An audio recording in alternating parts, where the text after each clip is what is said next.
Myanmar అల్లకల్లోలంగా కనిపిస్తోంది. అసలే అంతంత మాత్రం అక్కడి ఆర్థిక వ్యవస్థ భూకంపం దాటికి ఇప్పుడు తీవ్రంగా నష్టపోయిన పరిస్థితి. అంతర్జాతీయంగా ఆదుకుంటే కానీ గట్టున పడే పరిస్థితి లేదు. ఇంతకీ మయన్మార్ భూకంపానికి ఎంతమంది చనిపోయారు, ఇంకా అసలు ఎంతమంది ఆచూకీ తెలియాల్సి ఉంది? ఇప్పట్లో మయన్మార్ కోలుకునే పరిస్థితులు ఉన్నాయా? అంతర్జాతీయంగా అందుతున్న సాయం ఏంటి? నిలువ నీడ లేకుండా రోడ్డున పడ్డవారి భవిష్యత్ ఏంటి? భూకంపం ధాటికి మయన్మార్ విలవెల్లాడుతోంది. ఇప్పటికీ అధికారికంగా 2060 మంది చనిపోయినట్లు అక్కడి ప్రభుత్వం ప్రకటించింది. కానీ మరో సంస్థ మరణాల సంఖ్య 2418కి చేరినట్లు అంచనా వేసింది. 3900 మందికి పైగా గాయపడ్డారు. 270 మందికి పైగా గల్లంతయ్యారు. శిథిలాల కింద ఇంకా చాలా మందే చిక్కుకొని ఉంటారని భావిస్తున్నారు. మయన్మార్, థాయిలాండ్లో భూకంపం ధాటికి వందల భవనాలు కుప్పకూలిపోయాయి. కూలిపోయిన భవనాల్లో ఎన్నో చారిత్రక కట్టడాలు కూడా ఉన్నాయి. మాండలేలో స్కైవిల్లా కండోమినియం వంటి భవనాలు కూలిపోయాయి. ఇక్కడ 90 మంది చిక్కుకున్నట్టు భావిస్తున్నారు. సాగాంగ్ లో 90 ఏళ్ల పాత బ్రిడ్జి కూలిపోయింది. హైవేలు, విమానాశ్రయాలు మూసివేశారు. విద్యుత్ సరఫరా స్తంభించింది. ఇంధన కొరత తీవ్రంగా ఉంది. మాండలేలోని మహాముని పగోడా వంటి చారిత్రక స్థలాలు దెబ్బతిన్నాయి.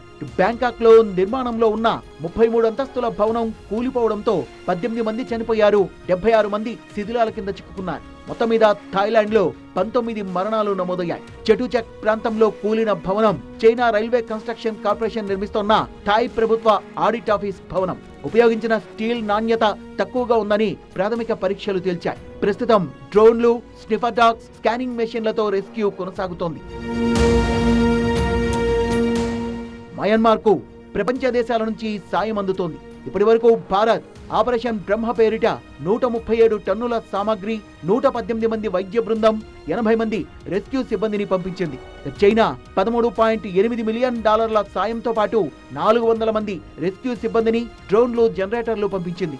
అమెరికా $2 మిలియన్ సాయం ప్రకటించింది. ఐక్యరాజ్య సమితి $5 మిలియన్ తక్షణ సాయంతో పాటు రెడ్ క్రాస్ సొసైటీ ద్వారా 1,00,000 మంది సహాయ సిబ్బందిని పంపింది.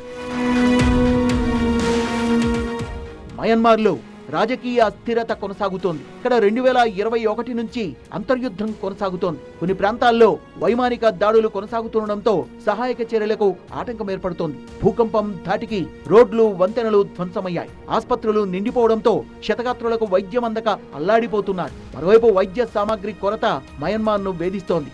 భూకంపం 3.5 మిలియన్ల మందిపై తీవ్ర ప్రభావం చూపించింది. 15 మిలియన్ల మంది ఆహార కొరతతో ఇబ్బందులు పడుతున్నారు. సహాయక చర్యలు కొనసాగుతున్నప్పటికీ దీర్ఘకాలిక పునరావాసం కోసం అంతర్జాతీయంగా సహాయం అందితేనే మయన్మార్ కోలుకుంటుంది. లేదంటే తీవ్ర సంక్షోభంలో చిక్కుకునే ప్రమాదం ఉంది.